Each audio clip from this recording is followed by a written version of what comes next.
आज मैं आपको टेंस पढ़ाऊंगी। टेंस टेंस मीन्स काल, काल मीन्स समय। Present tense tense means today, today means आज। पास्ट टेंस यस्टरडे, बीता हुआ कल। फ्यूचर टेंस टुमारो, आने वाला कल। जो चीज़ करने वाले होते हैं वो हमारी फ्यूचर में होती है, जो हम कर रहे हैं या करते हैं वो हमारी आज है, और जो हम कर चुके हैं या हमने की थी वो हमारा येस्टरडे है। तो टेंस मीन्स काल, काल मीन्स समय। उसके 3 टेंस होते हैं, present tense, past tense and future tense. अब इनकी फॉर्म्स भी होती हैं, जैसे simple present, present continuous, present perfect and present perfect continuous. 4 forms होती हैं हर टेंस की। आज हम प्रेजेंट टेंस की फॉर्म पढ़ेंगे, जैसे सिंपल प्रेजेंट, प्रेजेंट कॉन्टिन्यूअस और प्रेजेंट परफेक्ट कॉन्टिन्यूअस। यहाँ कॉन्टिन्यूअस शॉर्ट में लिखा है क्योंकि आ नहीं रहा था। अब हम सिंपल प्रेजेंट में एग्जैक्टली होता क्या है वो पढ़ेंगे। Subject plus first form of verb plus object, ये इसका फॉर्मूला है। इसी के थ्रू हम इसमें सेंटेंस यूज करते हैं। फॉर एग्जाम्पल सब्जेक्ट क्या है, ही, शी, इट, दे, कि कोई नाम जैसे Nisha, Rahul, Swati etcetera. Means mostly time जो हमारा सब्जेक्ट होता है वो या तो फिर नाउन होगा या फिर प्रोनाउन। अगर प्रोनाउन है तो ही, शी, इट, वी, यू, और अगर कोई नाम है तो निशा, राहुल एटसेट्रा। वर्ब क्या होती है, play, dance, eat, run etcetera. अब इसे एग्जाम्पल के थ्रू बताया गया है। Ram goes to market. अब यहाँ गोस क्यों लगा है, गो होती है फर्स्ट फॉर्म, तो इसमें एक लॉजिक होता है कि अगर हमारा सब्जेक्ट सिंगुलर है, एस का मीन्स है सिंगुलर, अगर सब्जेक्ट सिंगुलर है तो वर्ब प्लूरल हो जाएगी, और अगर सब्जेक्ट प्लूरल है तो हमारी वर्ब सिंगुलर रहती है। तो यहाँ लिखा है राम गोस टू मार्केट, तो राम जो है वो सिंगुलर है, 1 पर्सन की बात की गई है, इसलिए हमने वर्ब को प्लूरल कर दिया, उसमें ईएस लगा के उसे गोस कर। तो Ram goes to market. Ram क्या है, सब्जेक्ट है, गोस टू वर्ब है, और मार्केट क्या है, ऑब्जेक्ट है। ठीक है, अब इसका सेकंड एग्जांपल है दे गो टू मार्केट।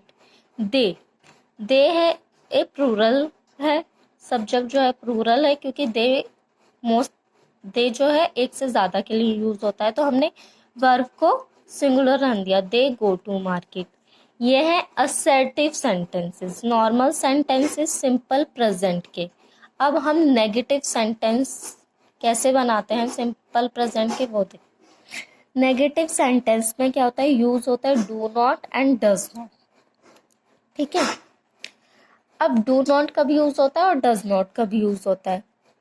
जब सब्जेक्ट सिंगुलर रहेगा तो डज नॉट यूज होगा, और जब सब्जेक्ट प्लूरल रहेगा तो डू नॉट यूज होगा। जैसे Ram does not eat his food. Ram singular है इसलिए हमने डज लगाया है, तो Ram does not eat his food. अब we do not like to eat banana. We जो सब्जेक्ट है वो प्लूरल है, एक से ज्यादा की बात हो रही है तो हमने डू लगाया। We do not like to eat banana. इसमें वर्ब में कोई हम चेंजेस नहीं करते हैं, डू और डज चेंज होता है। वर्ब हमारी फर्स्ट फॉर्म ऑफ वर्ब लगती है, उसमें सिंगुलर प्लूरल नहीं होता है। अब इंट्रोगेटिव सेंटेंसेस जिससे हम क्वेश्चन पूछते हैं, जैसे व्हाट, हुम, हाउ, इन्हीं से क्वेश्चन पूछे जाते हैं ना। अब मैंने आपको फर्स्ट जो एग्जांपल दिया है उसमें देखिए क्या है, क्या तुम बाहर जाना चाहते हो। ये ना है, ता नहीं, ता जैसा लग रहा है। क्या तुम बाहर जाना चाहते हो। अब हम तो व्हाट यूज करते हैं, यहाँ डू कैसे आ गया। लेकिन जब क्या स्टार्टिंग में होता है तो हम व्हाट नहीं लगाते, तब हम हेल्पिंग वर्ब यूज करते हैं, जो कि यहाँ पे डू और डज है। तो हमने हेल्पिंग वर्ब लगाई है। डू इसलिए लगाया है, डज इसलिए नहीं लगाया क्योंकि यू जो है वो प्लूरल है, वो प्लूरल सब्जेक्ट है, इसलिए डू लगाया है। Do you want to go to outside. Second, इसी का एग्जाम्पल इससे रिलेट करता है, तुम क्या करते हो। तो तुम क्या करते हो में हम लिखेंगे व्हाट डू यू डू। ये जो डू है वो बताता है करना, कोई भी काम करते तो हम उसके लिए डू लगाते हैं, लेकिन ये जो डू है वो हेल्पिंग वर्ब है, ठीक है। तो व्हाट डू यू डू, और हमेशा जब हम इंटरोगेटिव क्वेश्चन पूछेंगे तो उससे सब्जेक्ट से पहले क्या आएगी, हेल्पिंग वर्ब आएगी, ठीक है। क्योंकि व्हाट तो what, how, whom, why, when, इन सब से तो क्वेश्चन पूछे जाते हैं, उसके बाद हमारी हेल्पिंग वर्ब आती है और उसके बाद हमारा सब्जेक्ट और फिर हमारी वर्ब आती है। आज के लिए इतना ही। आपको इस वीडियो में कोई कंफ्यूजन हो, कोई भी सेंटेंस